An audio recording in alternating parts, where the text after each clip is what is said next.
currently studying at AB Wims and Dr. RML Hospital, New Delhi. So my NEET rank was 2136 and I have also got JEE Mains percentile 99.2. So here is my YouTube channel and here I'm going to share tips regarding your JEE Mains and NEET. Okay, first of all, इस बार हमारा NEET है 5 मई को. That means आज के दिन से लगाएं तो हमारे पास 4 मंथ्स है, लेफ्ट है 4 मंथ्स. ये भाई इसको गोल्डन पीरियड की तरह यूटिलाइज करना है हमें. मोस्ट इम्पॉर्टेंट थिंग इस चीज में है, इस पीरियड में ये जितना भी हमारे पास टाइम रिमेनिंग है उसमें हमारे पास सबसे इम्पोर्टेंट है हमें रिविजन करना है भाई. क्योंकि रिविजन सबसे ज्यादा इम्पोर्टेंट है भाई, क्योंकि नीट में आपके पास टाइम नहीं होगा सोचने का. जो चीज आपको आती है वो आपको कर देनी है भाई. 180 मिनट में 180 क्वेश्चन करने मजाक नहीं है.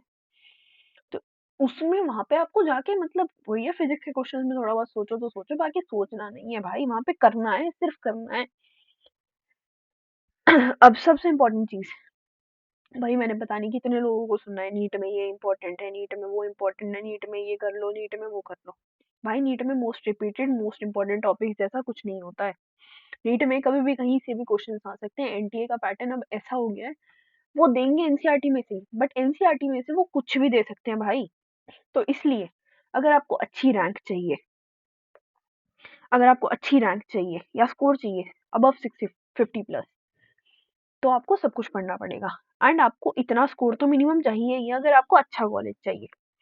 If you want good college तो this is the minimum requirement. क्योंकि देखो एक पैटर्न ऑब्जर्व किया है मैंने, 2019 में 690 के आसपास हमारा था रैंक. रैंक ये रैंक है, ये मार्क्स है. तो यहाँ पे हमारी रैंक थी 20 के आसपास, अराउंड 20 आ जाती थी. 22 में यही पैटर्न था, 690 के आसपास हमारी रैंक थी, 600 के आसपास, इसके अराउंड थी 23 में, सॉरी. क्योंकि मेरे पास काफी बच्चों के मैसेज आए थे 695 में उनकी रैंक अराउंड थी 600 के आसपास. 695 2019 में वाज द टॉप 10 रैंक, समझे. तो इसलिए अब अगर तुम्हें अच्छे कॉलेज में जाना है, 650 से प्लस नंबर चाहिए, तो भाई सब कुछ पढ़ना पड़ेगा. You need to study everything, this is very much important. ठीक है. इसके लिए सबसे पहले अब इसकी स्ट्रैटेजी क्या होगी भाई, कुछ स्ट्रैटेजी तो बनानी पड़ेगी. 4 महीने में क्या करना है, तो इसके लिए सबसे पहले स्टार्ट करो फुल सिलेबस मॉक टेस्ट देना, हर 3 दिन में या हर हफ्ते मिनिमम. इसके बाद बैठ के उन मॉक टेस्ट को एनालाइज करो. और ये नहीं है कि भाई मेरे को 1 से 2 घंटा लगना चाहिए एनालिसिस में, उससे ज्यादा लग रहा है तो मेरा कुछ नहीं हो सकता, ये वो. मिनिमम 5-6 घंटे लगाओ भाई. और उन आंसर्स को भी क्रॉस चेक करो जो तुम्हारे सही हुए हैं. कई बार बायो में तुक्के से आंसर सही हो जाता है. उन क्वेश्चंस को स्पेसिफिकली एनालाइज करो, क्योंकि उन क्वेश्चंस ने तुम्हारे मार्क्स डाउन नहीं करे हैं. तुम्हें कॉन्फिडेंस रहेगा कि भाई मेरे को आता है, लेकिन वो क्वेश्चंस हो सकता है फाइनल डे पे तुम्हारे मार्क्स डाउन कर दें. तो इसलिए उन्हें भी रिवाइज करना पड़ेगा, तुम्हें प्रॉपरली रिवाइज करना है, including answers which you get correct by luck. जो तुम्हारी गलती मतलब लक के कारण सही हो गए, कई बार चल जाता है भाई, मे बी उस दिन ना चले. भाई हमारा टारगेट है मेनली नीट. इन मॉक टेस्ट में नंबर लाना टारगेट नहीं है, मतलब कि हाँ फुल लेके आने और ये वो, नंबर तो लाने ही है भाई. इसमें नंबर नहीं लाओगे तो उसमें क्या लाओगे. ठीक है. अब रिवीजन कंटिन्यू रखना है इसके साथ, समझे. ये फुल सिलेबस मॉक टेस्ट दे दिया, इसके बाद अपने रिवीजन कंटिन्यू रखो. थॉरोली रिवाइज करो ईच एंड एवरी टॉपिक, हर एक आंसर को, हर एक क्वेश्चन को थॉरोली चेक करो अपने टेस्ट में. क्या तुमने उसको उस टाइम मिस इंटरप्रेट तो नहीं करा था, किस वजह से तुम्हारा गलत हुआ है, मिस इंटरप्रिटेशन की वजह से गलत हुआ है, कॉन्सेप्ट नहीं आता था, प्रैक्टिस की कमी थी, टाइम कम रह गया. बहुत सारे फैक्टर्स हो सकते हैं हमारे, कई फैक्टर्स हो सकते हैं. चलो ज्यादा नीचे जाते हैं. प्रैक्टिस सबसे बड़ी बात. प्रैक्टिस के कारण ही तुम्हारा जो है टाइम का फैक्टर आएगा. Confidence, over confidence, over confidence meaning not studying, not reading, actually not reading the whole question. पूरा क्वेश्चन पढ़ा ही नहीं, आधा पढ़ने के बाद खुद डिसाइड कर लिया आगे तो यही दिया होगा।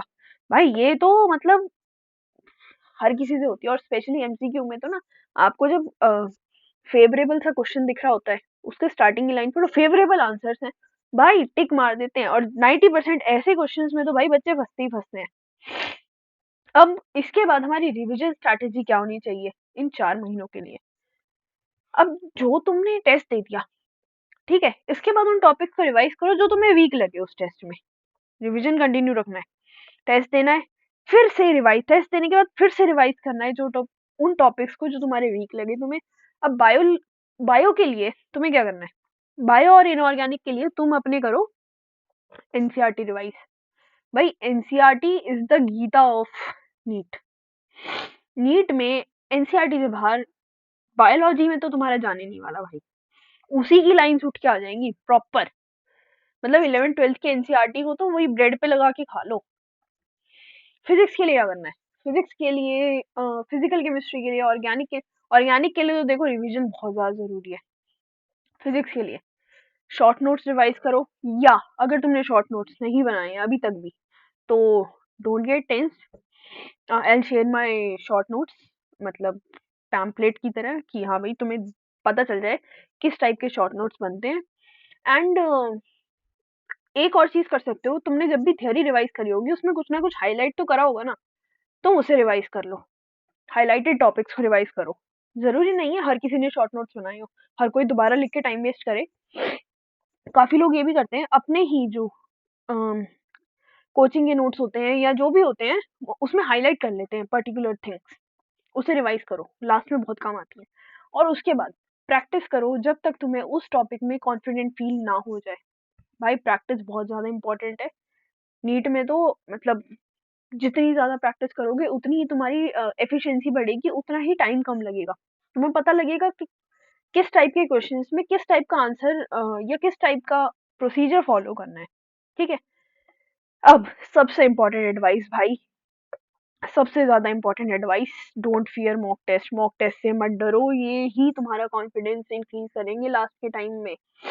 ये नहीं होगा कि तुम अभी पूरे टाइम तुमने मॉक टेस्ट नहीं दिया और लास्ट डे जाके तुम भाई फोड़ आओगे, झंडे गाड़ी आओगे, कुछ नहीं होने वाला, समझे? Most important advice, don't fear mock test. अब मुझे एक चीज और क्लियर करनी थी, फिजिक्स में 90% लोग, फिजिक्स या inorganic, sorry, physics and physical chemistry, इसमें 90% लोग एग्जाम्पल्स और एक्सरसाइज इंटेक्स क्वेश्चन से सबको छोड़ के जाते हैं। भाई नीट में ना प्रॉपर वही क्वेश्चन उठ के आ जाते हैं, एग्जाम्पल्स वाले, इंटेक्स वाले, एक्सरसाइज वाले, तो सारे क्वेश्चंस एटलीस्ट एनसीईआरटी के तो कर लो। तुम बुक्स के पीछे भागते रहते हो, एनसीईआरटी के क्वेश्चंस करो भाई, बहुत इंपॉर्टेंट क्वेश्चंस हैं। कई बार एनसीईआरटी के कुछ क्वेश्चंस में ना वो कॉन्सेप्ट ही अलग लगा रहे होते हैं, उन्होंने उस टाइप से आंसर दिया होता है। एंड अगर मान लो तुमने कोई कॉन्सेप्ट लगा के उसका आंसर निकाल दिया, फिर भी NTA NTA will consider NCERT, NTA तुम्हारी नहीं सुनने वाला, चाहे एनसीईआरटी में बिल्कुल गलत दिया हो, फिर भी एनटीए तुम्हारी नहीं सुनेगा, एनटीए सुनेगा एनसीईआरटी की। तो भाई एनसीईआरटी को पढ़ो, एनसीईआरटी से ही क्वेश्चंस करो।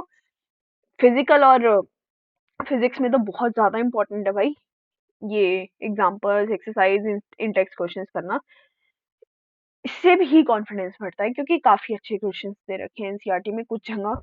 जैसे हमारी 11th की एनसीईआरटी है ना फिजिक्स की, उसमें दे रखे हैं एडिशनल क्वेश्चंस। भाई वो क्या क्या क्वेश्चंस है, मजा आ जाता है उन्हें करके।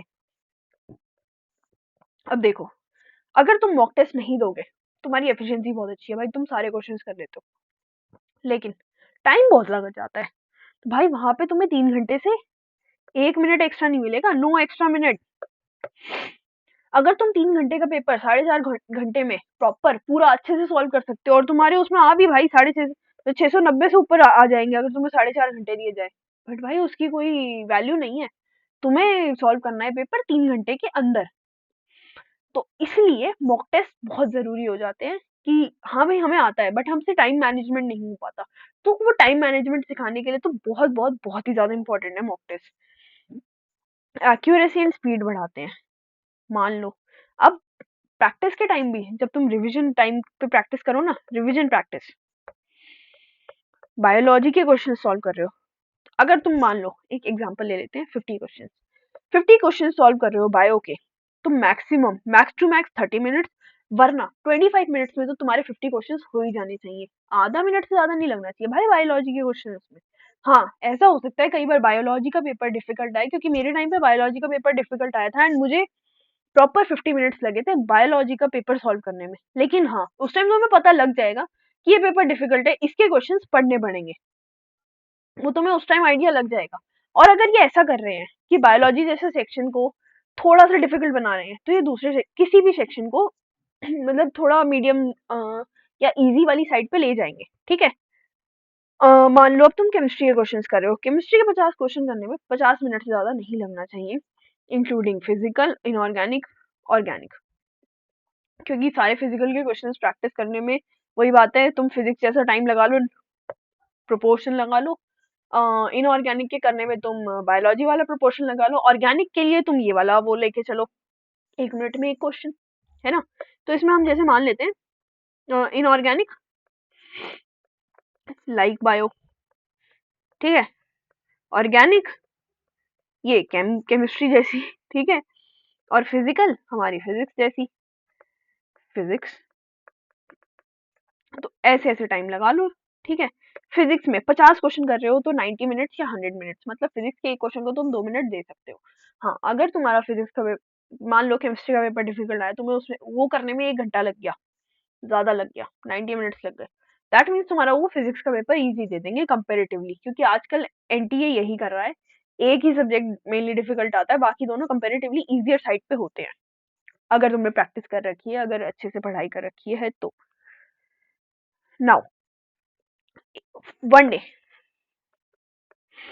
आप एक दिन में कितने क्वेश्चन सॉल्व करने चाहिए? एक दिन के टारगेट लगा के चलो, 300 से 350 क्वेश्चन प्रैक्टिस करने हैं। लेकिन अगर तुम रिवीजन भी साथ साथ ही कर रहे हो, तो this can go up to 200, मतलब 200 क्वेश्चन तो रोज की प्रैक्टिस करो ही करो। अब अगर तुमने सब कुछ रिवाइज कर लिया, तुम्हें सिर्फ क्वेश्चंस करने हैं, सिर्फ क्वेश्चंस करने हैं, सिर्फ क्वेश्चंस कर रहे हो, तो 300 से 350 क्वेश्चंस एक दिन में नेसेसरी है भाई, जिसमें अप्रोक्स 100 क्वेश्चंस तुम फिजिक्स के कर लो, अप्रोक्स 100 तुम केमिस्ट्री के कर लो, अप्रोक्स 100 या 200, 150, 125 बायो के कर लो। इसमें तुम फिजिक्स के थोड़े वेरी कर सकते हो, क्योंकि फिजिक्स में कुछ चैप्टर्स हैं, जैसे हमारे स्टार्टिंग के फिजिक्स वाले चैप्टर्स हो गए, मोशन, स्ट्रेट लाइन, और वो उनके तुम्हारे पास कुछ ज्यादा क्वेश्चंस होंगे, कुछ चैप्टर्स होंगे जिनके कम क्वेश्चंस होंगे। तो मैं तो कहती हूँ फुल सिलेबस का रिवीजन करो, एंड फुल सिलेबस के, या कभी भी जिस टॉपिक में डाउट लग रहा है कि भाई ये मेरे को नहीं आता, उसके रिवाइज करो और उसके क्वेश्चंस प्रैक्टिस करो, अप्रॉक्स 100 प्रैक्टिस करो। मतलब एक दिन में तुम्हें इतने क्वेश्चन सॉल्व करने की वो आदत होनी चाहिए। अप्रॉक्स 200, मिनिमम 200 क्यों कहा है मैंने, क्योंकि भाई नीट के पेपर में आते हैं 200 क्वेश्चन, 180 क्वेश्चन, मेरे टाइम पे आई गेस 200 आए थे। तुम्हें वो पैटर्न भी आना चाहिए कि तुम 180 मिनट में 200 क्वेश्चन पढ़ पाओ, कर पाओ। तो इसलिए मिनिमम 200 क्वेश्चन तो रोज के रिवाइज करो, with your revision continued, and पीछे का रिवाइज करो, मॉक टेस्ट को एनालाइज करो, बाकी जो भी कर रहे हो करो, बट रिवीजन और मॉक टेस्ट पे स्पेसिफिकली ध्यान ध्यान दो। So now thank you for listening me, and ask for any help you want. Thank you.